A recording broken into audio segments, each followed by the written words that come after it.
Radhe Radhe friends, आपको मेरी तरफ से होली त्यौहार की बहुत बहुत शुभकामनाएं।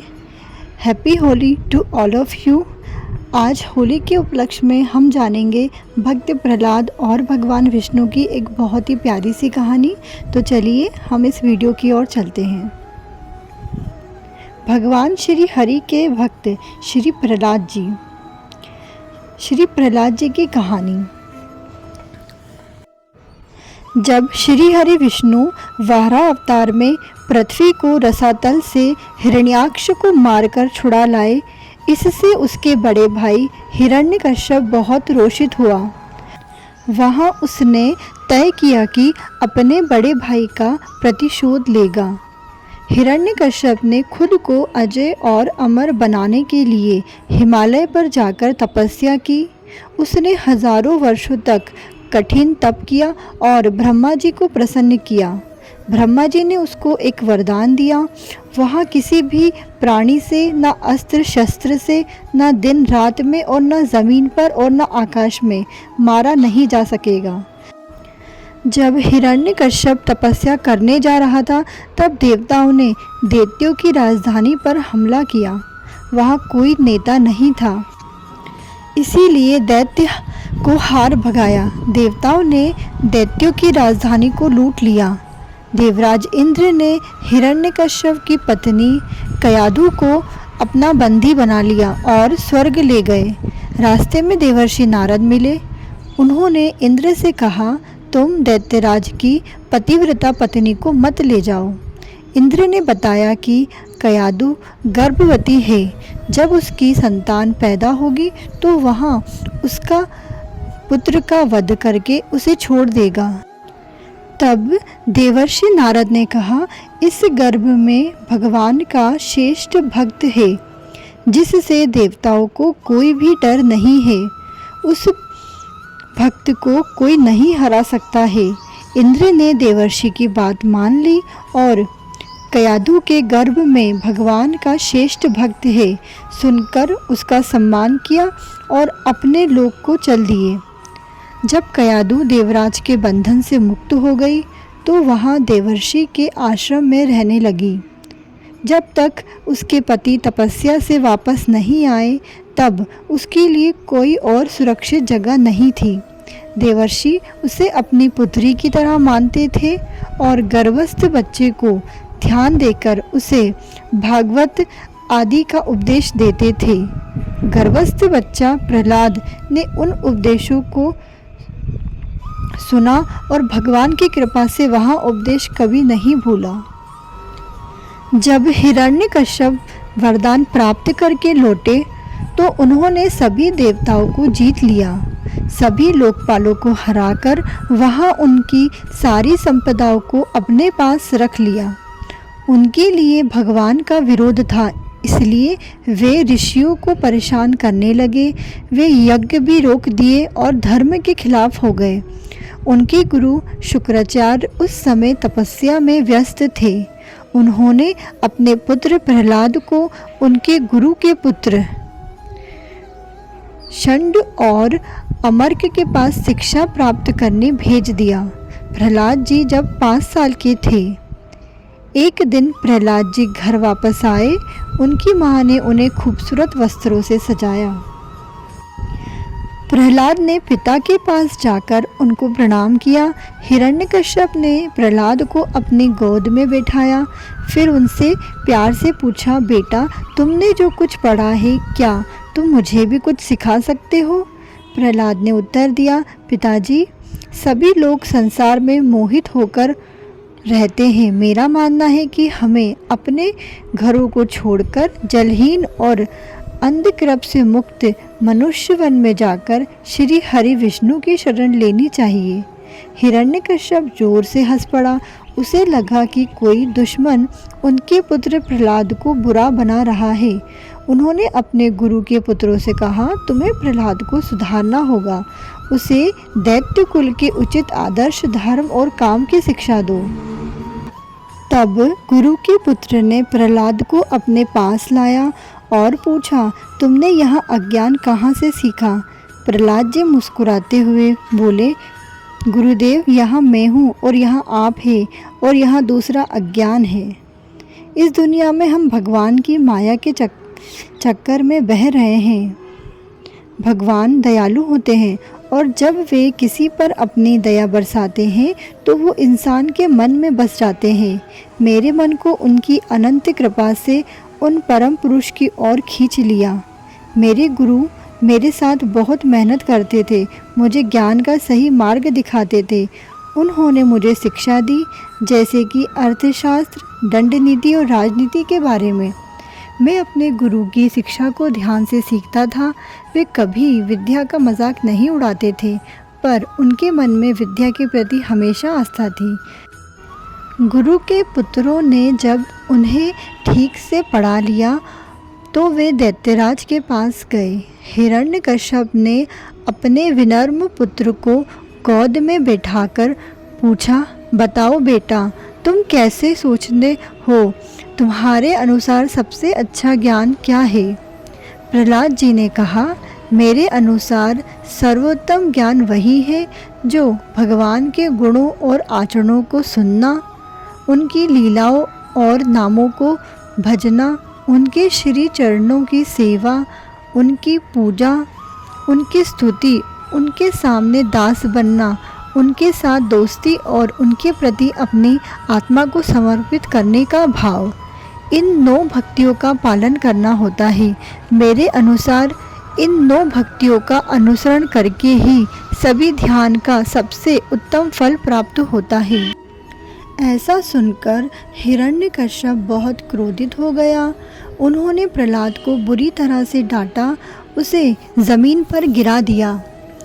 उनके गुरुकुल के छात्रों ने बताया कि हमने उसे गलत नहीं सिखाया। प्रहलाद शांति से खड़े रहे, बिना किसी क्रोध के। वहाँ अपने पिता से कहने लगे, पिताजी, आपको गुस्सा नहीं आना चाहिए। गुरु के पुत्रों का कोई दोष नहीं है।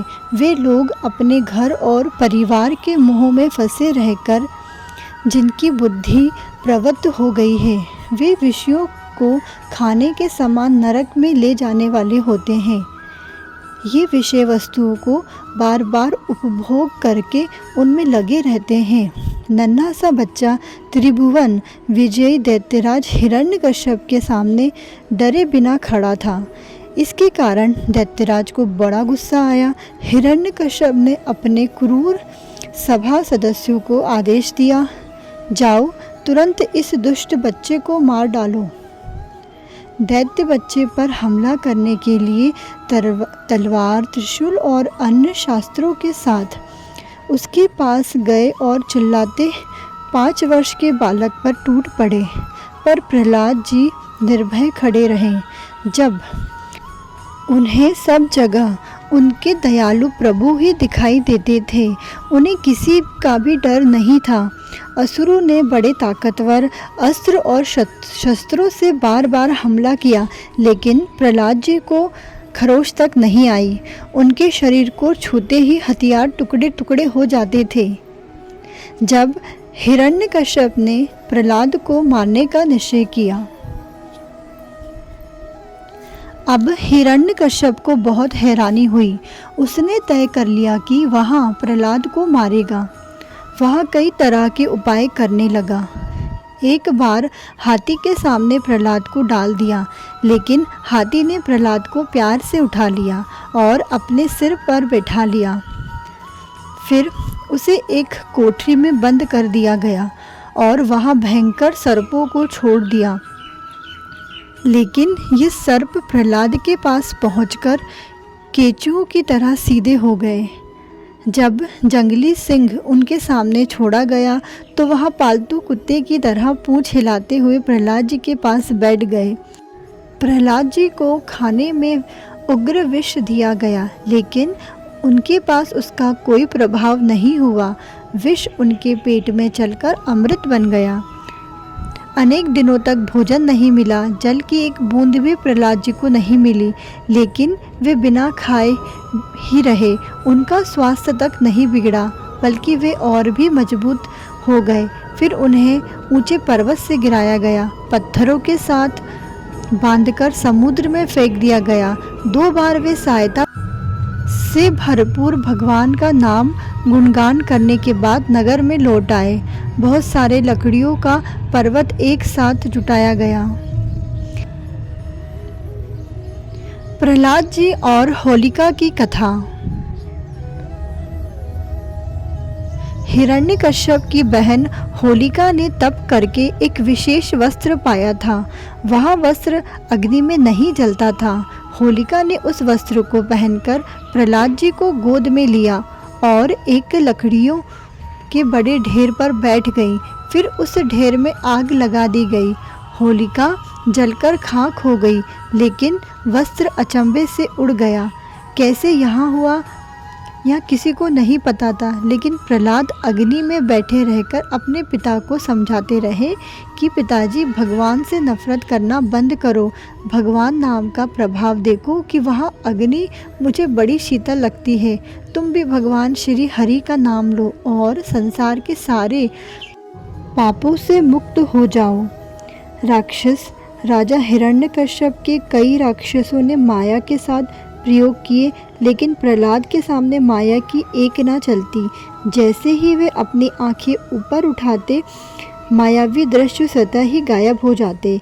एक बार दैत्याज को डर लगा कि कहीं उसके मृत्यु का कारण न बन जाए, क्योंकि वह अपने दयामय प्रभु को सब जगह प्रत्यक्ष देख सकता था और उसकी तनिक सी भी हानि को वे प्रभु से कैसे रोक सकते हैं।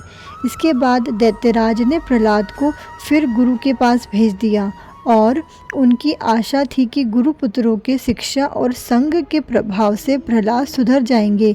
प्रहलाद गुरु के आदर्श में विद्या पढ़ते थे, लेकिन उनका मन वहाँ नहीं था। जब दोनों गुरु आश्रम के काम में शामिल हो जाते तो प्रहलाद जी अपने दोस्त बच्चों को बुला लेते। वे राजकुमार थे और बहुत ही नम्र थे, इसलिए सब बच्चे खेलने के बजाय उनके पास जाकर एक साथ आ जाते। प्रहलाद जी उन बच्चों को प्यार से कहते, दोस्तों, हमारा जीवन व्यर्थ नहीं जाना चाहिए। अगर हम इस जीवन में भगवान को नहीं पाते हैं तो हमें बड़ा नुकसान होता है। घर, परिवार, संबंध, धन और अन्य सारी चीज़ें तो हमारे पास है, वे सभी दुख देने वाली है। हम इनके मोह में डूबकर दुखी होते हैं और इससे हमारे मानसिक स्वास्थ्य पर बुरा असर पड़ता है। एक शांत और सुखमय जीवन पाने के लिए हमें मन और इंद्रियों को प्रभु में लगाना चाहिए। हिरण्यकश्यप का वध। भगवान नरसिंह खंबा फाड़कर प्रकट हुए। हिरण्यकश्यप ने प्रहलाद को सभा में बुलाया और गुस्से से पूछा, कहाँ है तेरा भगवान? क्या वो इस खंबे में भी है?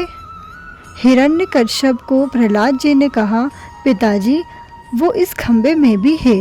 उसने सिंहासन से उठकर बड़े जोर से एक घूसा खंबे पर मारा। उस खंबे पर एक महाभयंकर दहाड़ उठी, जैसे सारा ब्रह्मांड फट गया हो।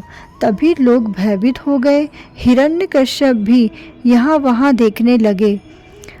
उसने देखा कि खंबा बीच से फट गया और वहाँ से मनुष्य के शरीर और सिंह के मुख की अद्भुत भयंकर आकृति प्रकट हो रही थी।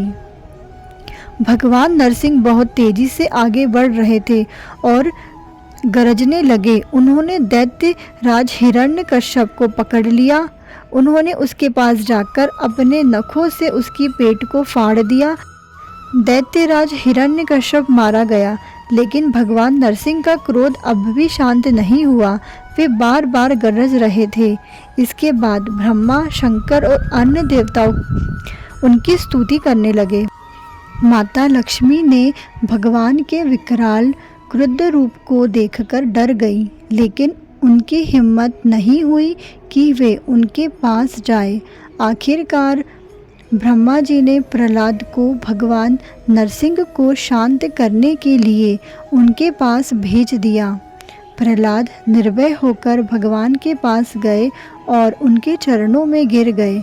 भगवान ने स्नेह से उसे उठाया और अपनी गोद में बैठा लिया। वे बार बार प्रहलाद को चाटते हुए कहने लगे, बेटा प्रहलाद, मुझे आने में बहुत देर हो गई। तुझे बहुत कष्ट सहना पड़ा, कृपया मुझे क्षमा कर दो। प्रहलाद जी का गला भर आया। आज त्रिभुवन के स्वामी उनके सिर पर अपना आशीर्वाद उन्हें प्यार से छू रहे थे। प्रहलाद जी धीरे से खड़े हुए। उन्होंने अपने हाथ जोड़कर भगवान की प्रशंसा की। वे बहुत भक्ति भाव से भगवान की महिमा गाई। आखिरकार भगवान ने उनसे एक वरदान मांगने के लिए कहा। प्रहलाद जी ने कहा, प्रभु आप वरदान देने की बात करके मेरी परीक्षा क्यों लेते हो? वहाँ जो आपने स्वामी से सेवा का पुरस्कार चाहता है वह असल में एक व्यापारी है, न केवल सेवक। मुझे भी किसी पुरस्कार की कोई इच्छा नहीं है। फ्रेंड्स, इसी के साथ भक्त प्रहलाद की यहाँ सुंदर सी कथा ख़त्म होती है। अगर आपको यह कथा पसंद आई है तो वीडियो को लाइक एंड शेयर ज़रूर कीजिएगा और मेरे चैनल श्री जी को सब्सक्राइब करना ना भूलें। इस तरह की और भी वीडियो देखने के लिए हमारे साथ यूं ही बने रहिए। Thanks for watching this video. Radhe Radhe.